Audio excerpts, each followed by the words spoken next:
સત્તાધાર રામેશ્વર આપા giga આશ્રમ ખાતે ગુરુ પૂર્ણિમા મહોત્સવ સંપન્ન। આજે ભારત વર્ષની અંદર ગુરુ અને શિષ્યના પારંપરિક સંબંધો ભવ્ય મહોત્સવ એટલે ગુરુ પૂર્ણિમા। આજે શિષ્ય પોતાના ભગવાન સમા ગુરુનું ભોજન, આરતી, પૂજા અર્ચના કરી પોતાના ગુરુને સન્માન આપે છે। ત્યારે વિસાવદર નજીક આવેલા રામેશ્વર આપા ગીગા આશ્રમના મહંત શ્રી ગોવિંદ બાપુના સાનિધ્યમાં આજે આ પવિત્ર ગુરુ પૂર્ણિમા મહોત્સવનું ભવ્ય આયોજન થયું હતું। ગુજરાતભર તેમજ દેશ વિદેશથી પૂજ્ય ગોવિંદ બાપાના સેવક સમુદાય ઉપસ્થિત રહ્યા હતા અને ગુરુના ચરણોમાં આરતી, પૂજા, દાન, દક્ષિણા અર્પણ કરી ધન્યતા અનુભવી હતી। સંખ્યામાં ભાઈઓ બહેનો ભક્તો ઉપસ્થિત રહ્યા હતા। ભજન, પૂજન અને ભક્તિની આ ત્રિવેણી સંગમ રામેશ્વર આપા ગીગા આશ્રમ સત્તાધાર ખાતે પૂજ્ય ગોવિંદ બાપુના સાનિધ્યમાં જોવા મળ્યું હતું। ભક્તોના ગુરુ ભક્તિ જોવા મળી હતી। આ પ્રસંગે પૂજ્ય ગોવિંદ બાપાએ પણ પોતાના ભક્તો સેવક સમુદાયને આશીર્વચન આપ્યા હતા અને જણાવ્યું હતું કે તમે સદાય પ્રગતિના પંથે આગળ વધો અને તમારી કીર્તિ થાય અને તમે હંમેશા ગુરુ કરતાં સવાયા બનો તેવા આશીર્વાદ આપ્યા હતા અને જણાવ્યું હતું કે ભારત વર્ષમાં જે ગુરુ પરંપરા રામાયણ વખતથી ચાલી આવે છે તેને અનુસરવું જોઈએ અને ધર્મમાં જે ગુરુનું મહત્ત્વ આપવામાં આવ્યું છે તે સમજવું જોઈએ અને અનુસરવું જોઈએ તેવું પૂજ્ય ગોવિંદ બાપુએ પણ પોતાના સેવક સમુદાયને પોતાના ધાર્મિક પ્રવચનમાં જણાવ્યું હતું। અહીંયા ભોજન, ભજન અને ભક્તિ એમ રાત્રે સંતવાણીનું પણ ભવ્ય આયોજન કરવામાં આવ્યું હતું। આવી રીતે રામેશ્વર આપા ગીગા આશ્રમ સત્તાધાર ખાતે ગુરુ પૂર્ણિમા મહોત્સવની ભવ્ય રીતે ઉજવણી કરવામાં આવી હતી। આજે આપા ગીગા ધામ સત્તાધારની અંદર અમે આવ્યા છીએ। આજે ગુરુ પૂર્ણિમાનો દિવસ છે। ગોવિંદરામ બાપુના આશ્રમે છીએ।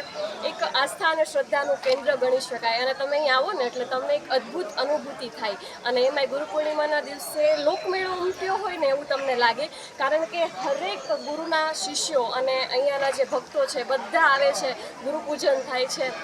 બપોરે બધાનું અવિરત જમવાનું ચાલુ હોય છે, ઘણા બધા ભક્તો આવે છે અને સત્તાધાર ધામ એટલે કે એવું ધામ છે, બાપા બગદાણાનું જે ધામ છે ને એ રીતે અહીંયા અવિરત તમે એવું નહીં કે ગુરુ પૂર્ણિમાના દિવસે આવો તો જ, પણ આડા દિવસે પણ તમે ક્યારેય પણ આવો છો ને તો અહીંયા અવિરત જમવાનું તમને એની ટાઈમ મળી રહે છે અને એક બહુ સારું સ્થળ છે, મુલાકાત લેવા જેવી છે। Thank you so much.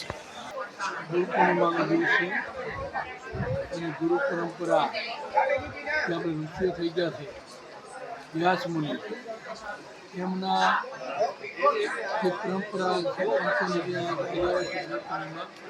આજે કીધું છે ધ્યાન મૂલમ ગુરુ મૂર્તિ પૂજા મૂલમ ગુરુપદ, મંત્ર મૂળવાય કે મોક્ષ ગુરુ કૃપા થાય તો મોક્ષ મળે। ગુરુ વાક્ય છે એ મંત્ર જાણવું અને આજે જે પણ જેને માનતા હોય જેને ગુરુ માનતા હોય કરવાથી અનેક જાતનું ફળ મળે છે, આત્મા શાંતિ મળે। એટલા માટે છે કે આપણો ધર્મ લક્ષ્ય રક્ષિતે, આપણે ધર્મને પાલન કરીએ તો આપણો ભગવાન આપણું રક્ષણ કરે। અચાનક આપણે કાળે કોઈ વસ્તુ આપણું ન કાંઈ ખરાબ થાય અને ગુરુનો મહિમા મોટો કીધો છે। રામ જેવા, ઈશ્વર જેવા એને પણ ગુરુ હતા। તો એટલું મારું કહેવાનું કે આપણે જે હિન્દુ દીકરા હોય એ ગુરુ જેને માનતા હોય મહાન આ પર્વ છે। આપા ગીગા રામેશ્વર સત્તાધાર મહંત શ્રી ગોવિંદ બાપુ જેને માનતા ને મન તન ધનથી ગુરુની આજ્ઞા પાળવી, ગુરુની સેવા કરવી, ગુરુના સન્માનમાં રહેવું એ આપણા ભાગ્ય કહેવાય। અને ગુરુ કીધું ને રામ હતા, કૃષ્ણ હતા તો એને ગુરુ સ્થળ કર્યા તો સિદ્ધિ ત્યારે પ્રાપ્ત થાય। સિદ્ધિ એટલે કે આપણે ધારો અને થાય સિદ્ધિ। સંપત્તિ મળ્યા પછી સુખ નથી મળતું, પૈસો મળે સુખ મળે, ગુરુના સમયમાં અને સંસ્કારોનું સુખ મળે। એટલા માટે પરંપરા નિભાઈ જય આપા ગીગા રામેશ્વર સત્તાધાર।